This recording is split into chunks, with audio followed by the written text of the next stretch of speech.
हाय दोस्तों। एक सफल विद्यार्थी के जीवन में बहुत सारी मुसीबतें और दिक्कतें होती है। ठीक उसी प्रकार जैसे मिठाई का संबंध एक मक्खी से है। जहां मिठास होगी, जहां मिठास होगी वहां मक्खियां अपने आप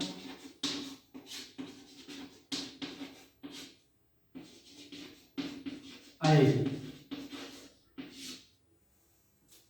जहां मिठास होगी वहां मक्खियां अपने आप आएगी।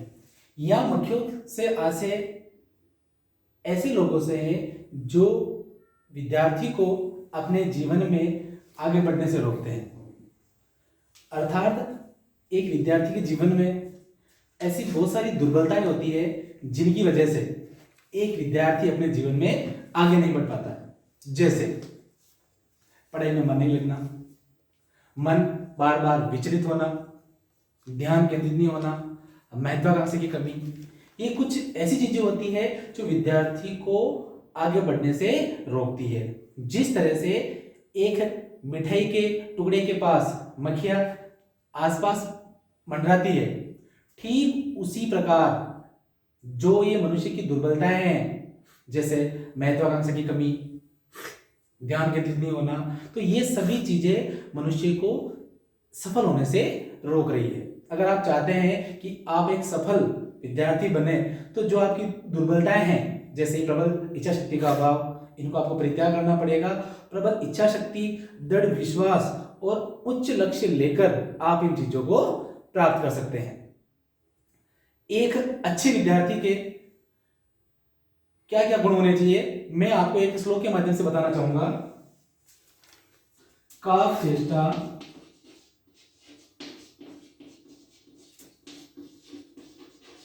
बको ध्यानम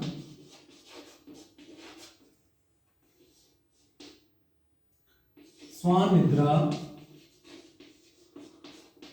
तथैव च अल्पाहारी गृह त्यागी विद्यार्थी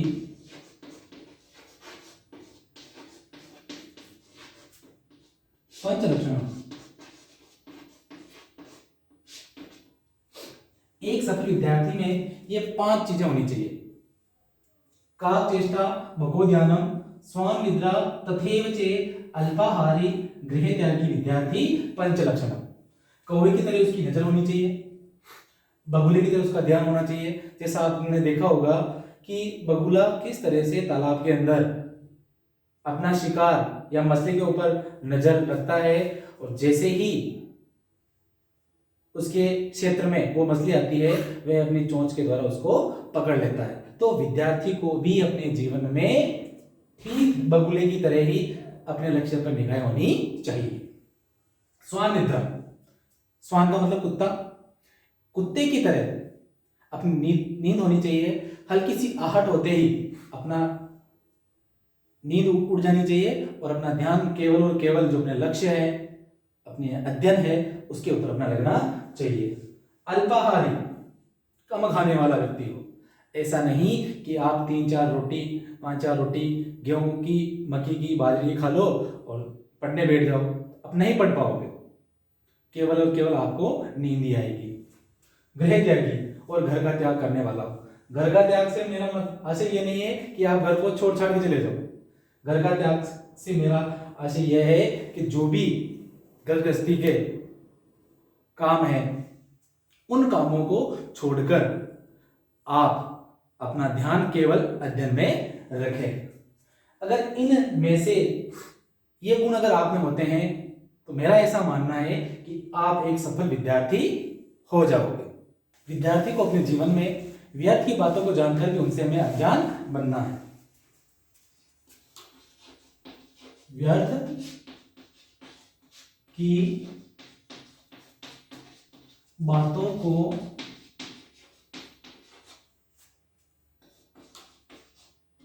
जानकर भी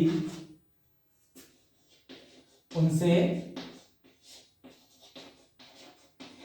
अनजान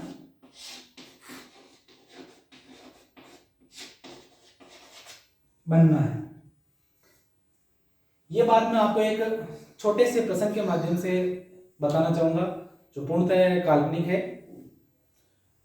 एक कथा है चांदीपुर नाम की, चांदीपुर गांव की।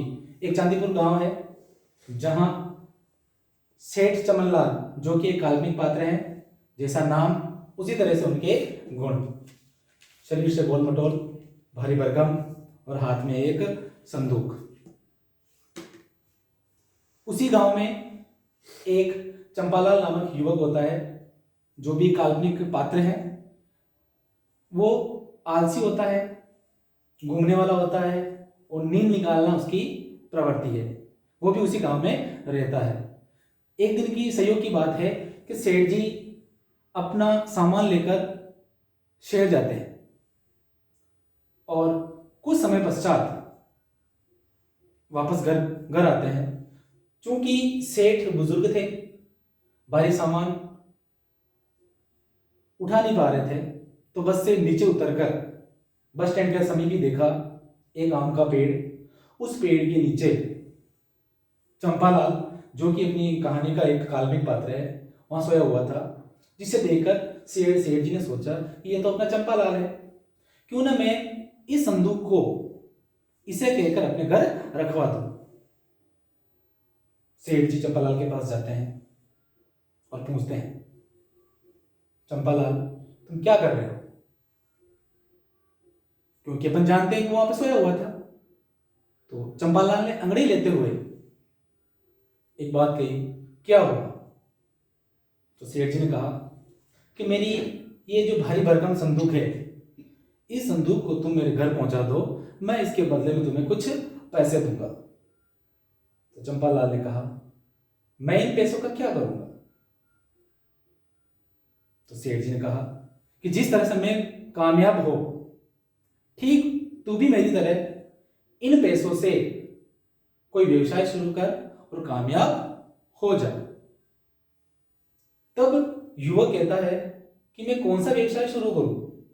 तब सेठ जी उससे कहते हैं कि तू अपने खेतों में गेहूं उगा, उन गेहूं से आटा बना, उस आटे की तू मार्केटिंग कर और आटे का बड़ा सा व्यवसाय लगा और बुलंदी तक पहुंच जा जिस तरह से मैं पहुंचा हूं।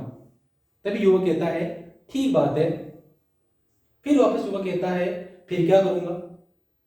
फिर वो कहता है कि इस व्यवसाय को तू आगे बढ़ा। उसने कहा फिर तू कामयाब हो जाएगा। उसने कहा फिर कामयाब होकर तू अपनी घर गृहस्थी बसा ले। उसने कहा ठीक है। उसने कहा फिर घर गृहस्थी बसने के पश्चात शादी कर ले। जैसे ही शादी होगी तेरी, बच्चे बच्चे होंगे। उसने कहा बिल्कुल सही बात है, अभी बच्चे बच्चे होंगे कि वो बड़े होंगे। बिल्कुल सही बात है, बड़े होंगे फिर तुम वो सारा व्यवसाय अपने बच्चों को संभाल देना और जो कार्य तुम कर रहे हो उसी कार्य को तुम्हारे बच्चे करेंगे। उसने कहा ठीक है। फिर बच्चे तुम्हारे कामयाब हो जाएंगे। उसने कहा ये बात भी सही है भाई, बच्चे कामयाब होंगे। फिर उसने कहा सेठ जी से कि फिर मैं क्या करूंगा? तब वो ये कहते हैं कि फिर तुम आराम करना। तो फिर युवक सेठ जी से कहता है कि अभी मैं आराम कर रहा हूं। तो इस कहानी का कहने का आशय मेरा यही है कि बात इतनी सी थी कि मैं अभी केवल आराम कर रहा हूं, मैं आपका कार्य नहीं कर सकता हूं। तो किस तरह से दोनों पात्रों ने अपनी बात को घुमाया, ठीक उसी प्रकार जिस तरह से मिठाई के आसपास मधुमक्खियां भिनभिनाती रहती है, तो ठीक उसी तरह से अपनी कहानी के इन दोनों काल्पनिक पात्रों ने किस तरह से व्यर्थ की बातों में अपना समय बर्बाद कर दिया। अगर आप अपने जीवन में एक सफल विद्यार्थी बनना चाहते हैं तो जितनी भी आपके जीवन में व्यर्थ की बातें हैं उन बातों को भूल जाओ, अपना ध्यान केवल अपनी सफलता, अपनी कामयाबी पर ध्यान रखें। और इस चीज के लिए आवश्यक है प्रबल महत्वाकांक्षा, दृढ़ इच्छा शक्ति, अथक प्रयास। इन चीजों से ही आप जीवन में सफल हो सकेंगे। इसके साथ ही मनुष्य की जो सबसे बड़ी दुर्बलता है वह है उसका आलस। आलस्य करके मनुष्य कुछ भी प्राप्त नहीं कर सकता है। आलस्य मनुष्य का सबसे बड़ा शत्रु है। आलस्य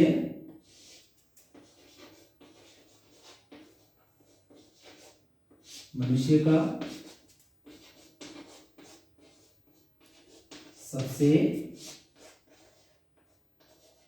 बड़ा शत्रु है। परिश्रम उसका सबसे अच्छा मित्र है।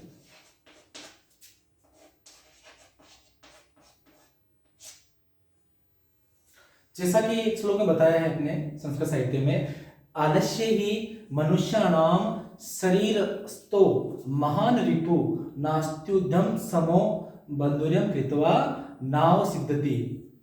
अर्थात आलस्य ही मनुष्य का सबसे बड़ा शत्रु है और आलस्य करके मनुष्य अपने जीवन में कुछ भी प्राप्त नहीं कर सकता है।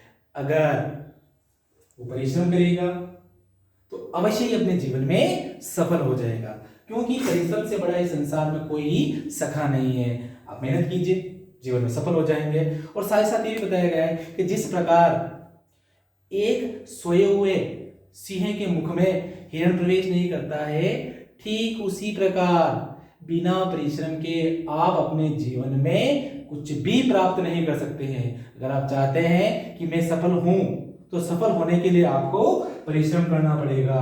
परिश्रम के सिवाय कुछ भी नहीं है। धन्यवाद।